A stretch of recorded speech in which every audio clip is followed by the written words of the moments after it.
Olá, vamos ao capítulo 16 do livro Os Mensageiros, de André Luiz. Esse capítulo se chama No Posto de Socorro. Lembra, eles estavam a caminho e chegaram num posto de socorro, né? Para dar uma pausa aí, uma recarregada, né? E aí André começa dizendo: a visão do castelo soberbo me deslumbrava. Incapaz de exprimir a admiração que me dominava, acompanhei Aniceto em silêncio. Com grande surpresa, verifiquei que a construção magnífica não se mantinha sem defesa.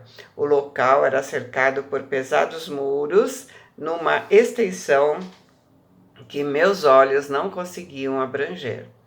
Quem examinasse uma tal instituição localizada nas zonas invisíveis dificilmente conceberia contrafortes daquela natureza. A noção de céu e inferno, fundamente arraigada na mente popular, não deixa perceber que os homens, de modo geral, não se modificam com a morte física. Como a troca de residência não significa mudança de personalidade para a criatura comum. A gente sempre fala, né? Não adianta você mudar por fora, mudar de local onde você mora, se você não fizer nada com você, né? Se você não fizer uma reforma íntima, se você não mudar de atitudes, os problemas vão te acompanhar exatamente como são, né? Então vamos lá. Espantado, notei que o nosso orientador fazia mover quase imperceptível campainha disfarçada na muralha. Acredito que se Aniceto estivesse sozinho, né, não precisaria desse expediente, dado o seu poder espiritual acima de todas as resistências grosseiras. Mas estávamos em sua companhia e, mais uma vez, quis igualar-se a nós por fidalguia de tratamento. Ocultar a própria glória é o código do bom tom nas sociedades espirituais e santas. Como seria bom se a gente aqui, né, tivesse esse código, né, de jamais nem pensar, nem em nada humilhar o nosso semelhante, né? Vamos lá. 2 servidores nos atenderam, abriram a porta extremamente pesada, que rodou nos gonzos. Gonzo seria uma espécie de dobradiço, enfim, alguma coisa que fizesse a porta abrir, né, rodar ali onde ela estava, né? Como existia em qualquer edificação mais antiga do plano terrestre. A gente lembra, né, das historinhas infantis, que tem aqueles castelos, aquelas portas imensas, aquelas dobradiças imensas, deve ser algum daquelas dobradiças que ele chama de gonzo, né? Salve, mensageiros do bem, disseram os 2 servidores que estavam à porta, né? Aniceto levantou a mão, que se fez luminosa nesse instante, e balbuciou algumas palavras de amor, retribuindo a saudação respeitosa. Entramos. Fiquei admirado. Pomares e jardins maravilhosos perdiam-se de vista. A sombra aí não era tão intensa. Sentíamos-nos banhados em suavidade crepuscular, graças aos grandes focos de luz radiante. O interior apresentava aspectos inesperados. Somente agora eu compreendia que a muralha ocultava a maioria das construções. Pavilhões de grande dimensão alinhavam-se como se estivéssemos diante de prodigioso educandário. Turmas variadas de homens e mulheres dedicavam-se a serviços múltiplos. Ninguém parecia dar conta da nossa presença, tal o interesse que o trabalho despertava em cada um. Acompanhávamos Aniceto através de numerosas fileiras de árvores senhoris que se assemelhavam a carvalhos antiquíssimos. Todavia, observava que nesse abençoado posto de socorro, a natureza se fizera maternal. Havia agora mais luz no céu e o vento era mais fagueiro, sussurrando brandamente no arvoredo farto. O bondoso instrutor, notando a nossa admiração, esclareceu: esta paz reflete o estado mental dos que vivem nesse pouso de assistência fraterna. Acabamos de atravessar uma zona de grandes conflitos espirituais que vocês ainda não podem perceber. A natureza é mãe amorosa em toda parte, mas cada lugar mostra a influenciação dos filhos de Deus que habitam. A explicação não poderia ser mais clara. Então, agora há pouco a gente falou, não adianta a gente mudar de lugar se a gente não mudar de sentimento, de pensamento, de atitude, né? E aí, ele acaba deixando claro isso, né? Por quê? Porque cada lugar mostra a influenciação daquele que habita o lugar. Então, se eu sou uma pessoa triste, a minha casa vai ter energia de tristeza. Então, as pessoas não vão se sentir bem dentro da minha casa, porque elas vão sentir essa energia pesada, né? De tristeza, ou de mágoa, ou de ressentimento, de raiva, enfim, né? E ao passo que se eu sou uma pessoa assim alegre, se eu sou uma pessoa que acredita que as coisas dão certo, se eu sou uma pessoa que quero o bem de todo mundo, a minha casa vai ser gostosa, vai ser uma energia gostosa, aquela energia de casa que a gente vai e fica horas conversando como se tivesse ficado um pouquinho tempo. A gente não percebe o tempo passar de tão gostoso que é o ambiente, né? Então, olha a dica, né? Podemos construir nossa casa onde for, mesmo que o ambiente não for bom. Veja bem, eles estão assim num lugar trevoso, mas eles conseguem, né, manter a paz lá dentro. Então, nós podemos construir a nossa casa onde for, desde que as nossas vibrações sejam boas, a nossa casa vai ser gostosa.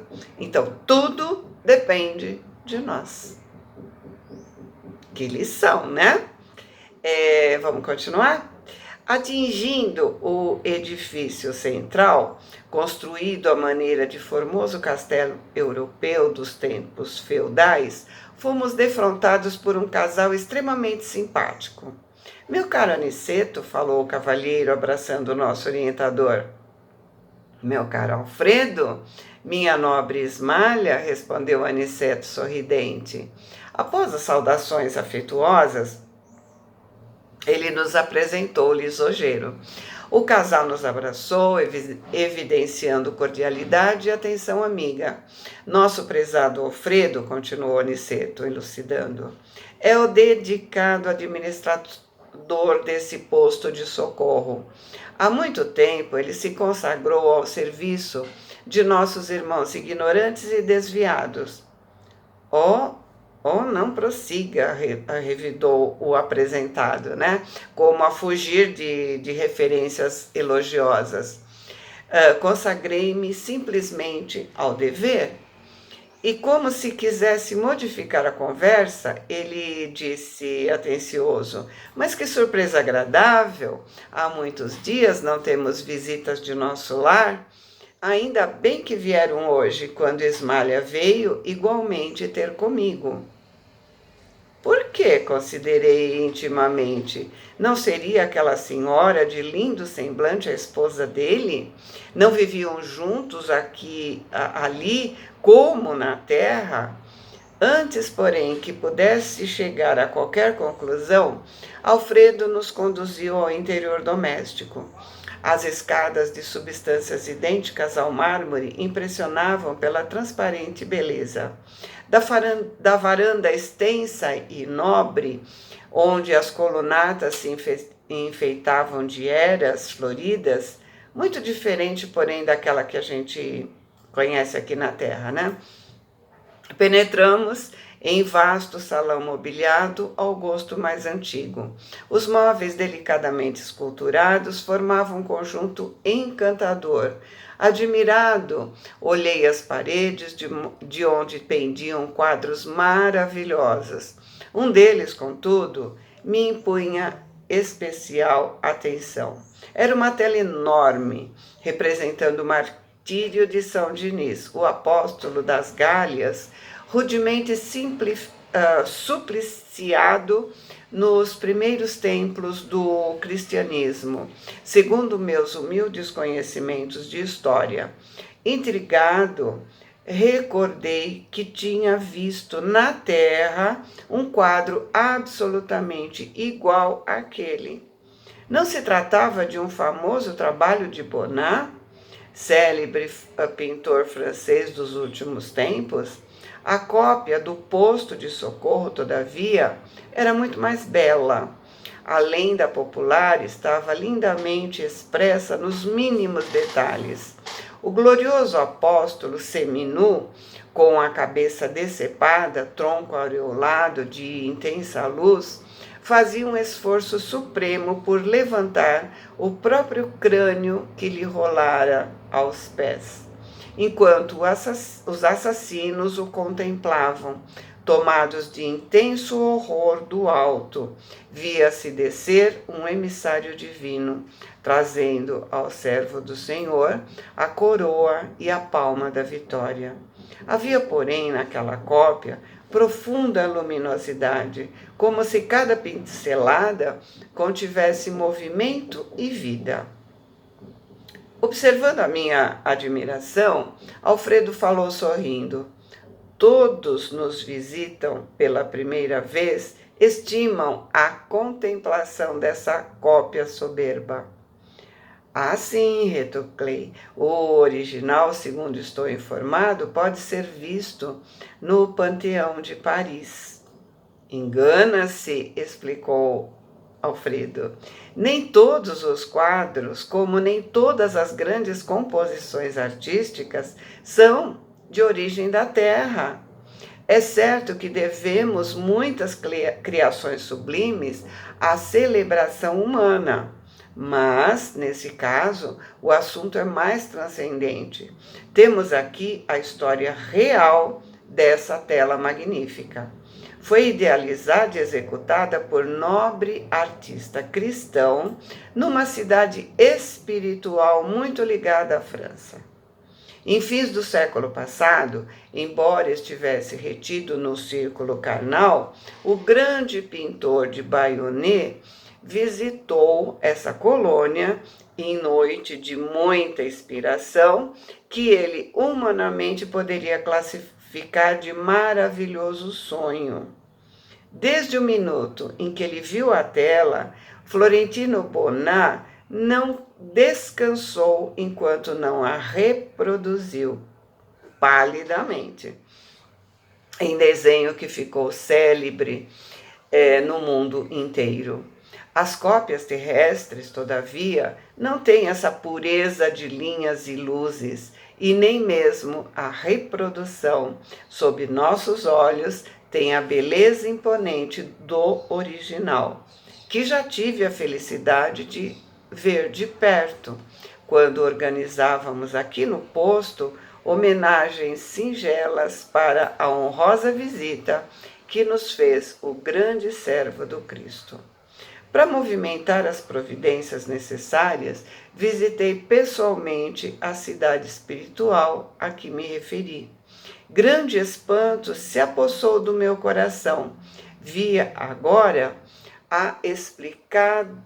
explicada a tortura santa dos grandes artistas, divinamente inspirados na criação de obras imortais. Agora, reconhecia que toda arte elevada é sublime na terra, porque traduz visões gloriosas do homem na luz dos planos superiores. Parecendo interessado em contemplar meus pensamentos, Alfredo considerou: o gênio construtivo expressa superioridade espiritual com livre trânsito entre as fontes sublimes da vida. Ninguém cria sem ver, ouvir ou sentir. E os artistas de superior mentalidade costumam ver, ouvir e sentir as realizações mais altas do caminho para Deus. Mas, voltando-se afável para Aniceto, exclamou: no entanto, o momento não comporta divagações. Sentemo-nos. Devem estar cansados da peregrinação difícil. Necessitam refazer as energias e repousar um pouco. E aí ele acaba o capítulo, né? E a história vai continuar no próximo. Então, quando temos o que chamamos dom para a arte, né? Devemos saber que a nossa inspiração vem de algo que vimos, sentimos ou ouvimos em nossas visitas nos planos espirituais. Então, devemos orar antes de iniciar qualquer criação. Devemos colocar nela o melhor de nós e não fazer coisas esdrúxulas para chocar ou para agredir. Porque essas coisas ou são feitas por nós mesmos ou não são inspirações do alto. São inspirações de outros planos, que não os superiores. Certo? Boa semana, fiquem com Deus, amo vocês.